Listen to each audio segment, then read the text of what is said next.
Today we're looking at another entry in the pantheon of USB XLR combo microphones, the Maono PD200X microphone. In the box, you'll get the microphone with attached shock mount, a USB-C to USB-C cable with a USB-C to USB-A adapter so you can hook it up either way, an adapter for your mic arm, the instruction manual, and silica, the forbidden fruit.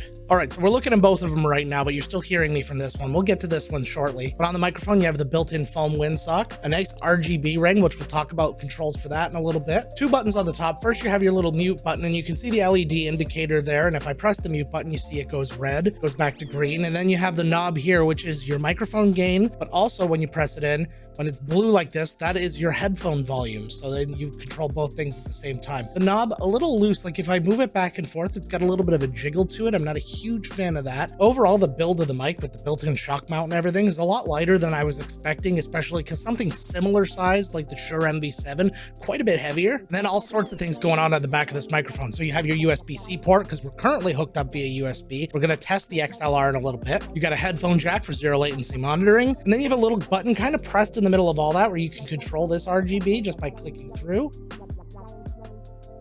And you can see it changes. There's another way to do this, and we'll get into that shortly as well. Okay, so we should probably get listening to the Maono now, so let's do that right now. We are officially listening to this one. We can just push this one aside. Oh my God, Joe, you're amazing. What a great little transition you did there. If I don't pat myself on the back, who's gonna sometimes? So right now you're listening to the audio in its most natural form. I haven't made any changes on the software yet. That's right, there is software, and we're gonna get to that very briefly. But I just wanted to talk about one little gripe that I had. Most people, when they have a dynamic microphone like this, they like to have it hang kind of under. Like, let's bring this guy back in. See kind of what we're doing here, how it goes down and out. This one, it has to go up and out for one reason and one reason only: the name.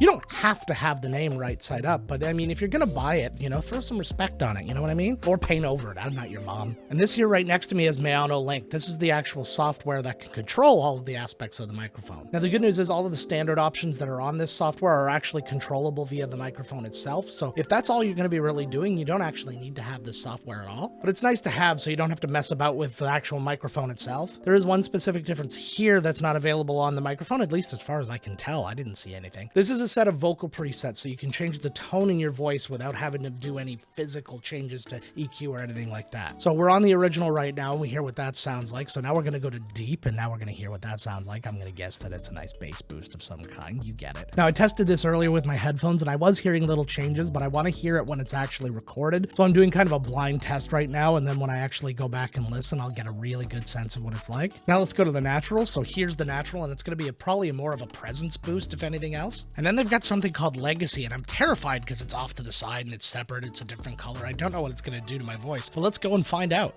Ooh, even the color itself is a whole nother thing. So now we're on the Legacy, and I don't know why my voice lowered when I started to talk. So now we're going to go into a more natural voice, and this is just the normal Legacy voice. I don't know what it means. I'm really looking forward to seeing what it is, but let's just go back to original for now. So once we get past the standard stuff, we're going to move on to the advanced, and this is going to have a little bit more. So obviously across the top here, it's the same. You've got your meter here. You can mute, you can change your gain and your headphone volume, but now everything starts to get different. So now we have a little EQ. So where over here you had kind of this preset EQ, now you've got a little bit of a different thing. So you have, this is just flat line, no EQ at all. You have a high pass filter, so let's hear what that sounds like when we run it through. Okay, so now we have our high pass filter on. So what this should be really doing is getting out any of those low end hums, room noise, stuff like that when you have those problems. Now we have a presence boost, so now we're raising those mid tones a little bit, and that could be a little dicey depending on what your natural voice sounds like. It can make you sound really nasally, so we'll hear what that sounds like for me. Usually I dip the mids and I raise the low and high frequencies, but we'll see how it goes. And then the last one is just a combo high pass filter and presence boost. So if we just do that right now, so now we're hearing this, and so I don't really know again what we're hearing, but I'm guessing we're hearing some level of a high pass filter and some level of a presence boost. Last couple of things we're looking at here, so we have a limiter and a compressor.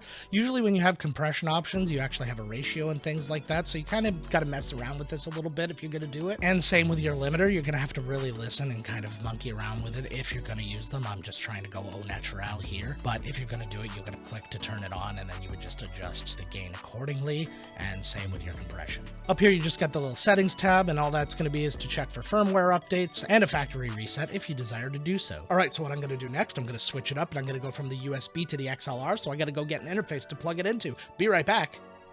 And here we are. We're all set up with the XLR now. We're plugged into the Elgato Wave XLR because it's tiny and portable and just easy to use in this scenario. So something you'll notice right away is that the RGB is all gone in this scenario because that was being powered via the USB. You could keep the USB plugged in if you wanted to keep that stuff going, but that's just more and more cables you have to have sticking out of this thing. So that's really a choice thing for you. So to make sure that I wasn't interfering with this at all via the interface has everything turned off. There's no EQ turned on or anything like that. So all you're hearing is what is going through this via the XLR plugged into the interface, which is then going from USB into the computer. Well, I know now you asked the question, why are we adding this extra step if it's going to all end with USB going to the computer anyways? And it's not always the case, right? You might have this just going into a mixer for a podcast or something like that. So you might not necessarily need or want a computer to be part of that scenario. Also, if you're using an interface going into the computer, there's a lot of functionality in some of these interfaces. So I'm using the Wave XLR, like I said. Using the Wavelink software opens you up to so many options and it becomes a full mixer in and of itself, plus all of the voice controls, and then adding physical control to your Stream Deck as well. And then you have something like the Rodecaster Pro 2 and all the upcoming Rode stuff that I'm very excited about and hopefully we'll be seeing soon. So to be able to take a mic that's very affordable because it doesn't have all the bells and whistles, it has software, but it's a very basic software, and then run it through an interface which quite frankly has just been in the game longer, you've got the potential to create a huge combo like that. Alright, so what I'm going to do now is go back and give these a good listen and give you my first impressions. I'll be right back. Okay, so I've had a chance to actually listen to this and it sounds better than it has any right to at the price that it is. Usually when you have a simplified software, I hate the presets that they have in place. Something's always just a little too much. And don't get me wrong, I had my preferences between them. I didn't particularly care for the natural one, but that's all based on like personal preference of your voice. I think that the raw audio sounded really good coming from both the USB and XLR, but I realized I didn't do one thing. I didn't do my original mic test. So we're going to do that right now. Then we're going to jump right over to the spot where I do a little bit of processing to the microphone to see if I can make it sound even that much better or eliminate some noise or do any of those sorts of things. So let's do that right now. The small pup, not a hole in the sock. The fish twisted and turned on the bent hook. Pressed the pants and saw a button on the vest. The swan dive was far short of perfect. The beauty of the view stunned the young boy. The small pup, not a hole in the sock. The fish twisted and turned on the bent hook. Pressed the pants and saw a button on the vest. The swan dive was far short of perfect. The beauty of the view stunned the young boy. The small pup, not a hole in the sock. The fish twisted and turned on the bent hook. Pressed the pants and saw a button on the vest. The swan dive was far short of perfect. The beauty of the view stunned the young boy. Ladies and gentlemen, we got a winner here.